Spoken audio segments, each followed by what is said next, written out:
Трансформерлер фильмінің 4-ші бөлімінің бір көрінісінде Стэнли Туччиға біреуді ұруға көмектесіп жүрген бір кездейсоқ жігіт бар. Бұл кім екен? Ол Қытай боксшысы Цзоу Шимин, әлем чемпионы мен алтын медаль иегері болып шықты.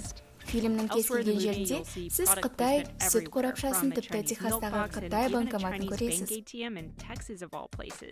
Егер сіз бұл сілтемелерді байқамасаңыз, олар сізге арналмағанның себебі. Қытайдың орта атабының өсуі ойын-сауық индустриясы үшін жаңа әрі үлкен нарықты ашты. Келесі жылы Қытайдың кассалық алымы ақштан асып түсуі мүмкін, және де бұл Қытайды әлемдегі ең ірі кино нарығына айналдырады. Биыл Қытай орта есеппен күніне 27 жаңа киноэкран салуда, ал 2016 жылдың қараша айының мәліметі бойынша елдегі жалпы экран саны ақштағы 40.475-тен көбірек болып келеді. Голливудтағы кино өндірушілер сол тұтынушыларға қол жеткізгісі келетіні анық. Трансформерлер 4 дым мағынасы жоқ деп сынға алынған фильм 2014-те қытайлық көрермендердің арқасында кассалық алымы $1 миллиард озған әлемдегі жалғыз фильм еді. Мәселе, Қытай үкіметінің жыл сайын шетелдік фильмдердің белгілі бір санына ғана шығуына рұқсат беруде, және әрқайсысы үкіметтің цензура агенттігінен өтуі керек. Мұнда бір-біріне қарама-қайшы импульстар бар. Бір жағынан Қытай барлық жақтан ең жақсы болғысы келеді, олар жетістікке жетуді қалайды. Өзге жақтан олар көшбасшылары қалған заттарды насихаттағылары келеді. Қытай үгіт насихаты мен социалистік негізгі құндылықтары. 90-шы жылдарға дейін Қытай көрермендеріне арналған Голливуд фильмдерінің саны аз болатын. Қытай үкіметінің насихатты жүргізетін өз фильм индустриясы болған, бірақ ол сәтсіз болатын. 1979 жылы билеттер $23,9 миллиард сатылса, 1993 жылы бұл сан $9,5 миллиардқа түсті. 1994 жылы жағдай өзгере бастады. Қашқын Қытай қоғамының назарына ұсынылған алғашқы жаңа американдық фильм болды. Оның танымал болғаны сонша, кинотеатрдың сыртында қалып сатарлар билетті 2 есе бағаға сатып жүретін $1.25. 1994 жылы 10 шетелдік фильмге рұқсат шықты. Содан бері Голливуд ақш үкіметін көбірек квоталар туралы келіссөздерді жиірек жүргізуге итермеледі. Сол күндері ақш фильмдері Қытай кинотеатрларына 3 жолдың біреуімен өтетін. Табысты бөлу, қытайлық компаниямен бірлесіп шығару, немесе тиянақталған төлем арқылы.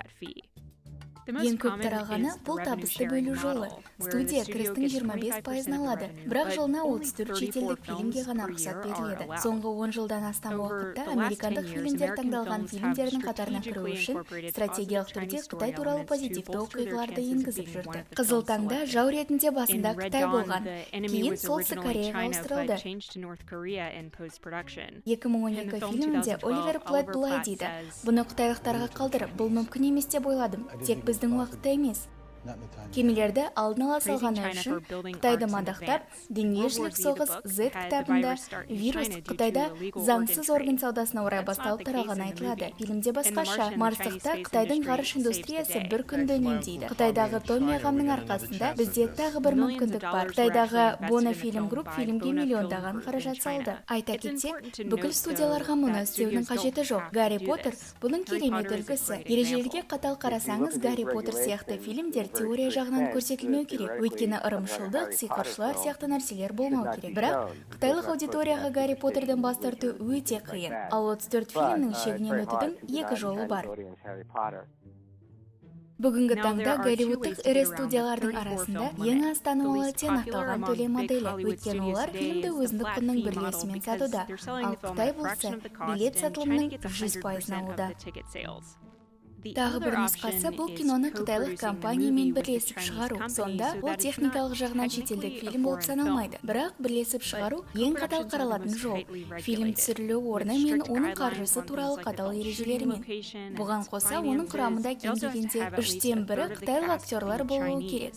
Қысқасы, Қытай фильмде маңызды рөл ойнауы керек, және ол залым бола алмайды. «Петля времени» фильмі шықпас бұрын, оның режиссері мен студиясы фильмді Қытай аудиториясына бейімдеуге көмектесетін қытайлық DMG ойын-сауық компаниясымен серіктес болды. DMG фильмге 40% инвестиция алады. Сценарий түпнұсқа Парижде емес, Шанхайда өту үшін қайта жазылды. Бірақ ақыр соңында «Петля времени» фильмінің американдық және қытайлық жекелеген нұсқалар шығарылды. Өйткені фильмдегі көріністердің қытайлық нұсқалары ақштағы және басқа халықаралық аудиториясымен сәйкес келмеді. Бұл әрдайым Қытаймен қарым-қатынас жасау және бірлесу туралы шешім қабылдау кезінде шығатын мәселе. Қытай өздерінің жеке фильмдерін шетелдік бәсекелестерінен асуды қалайды.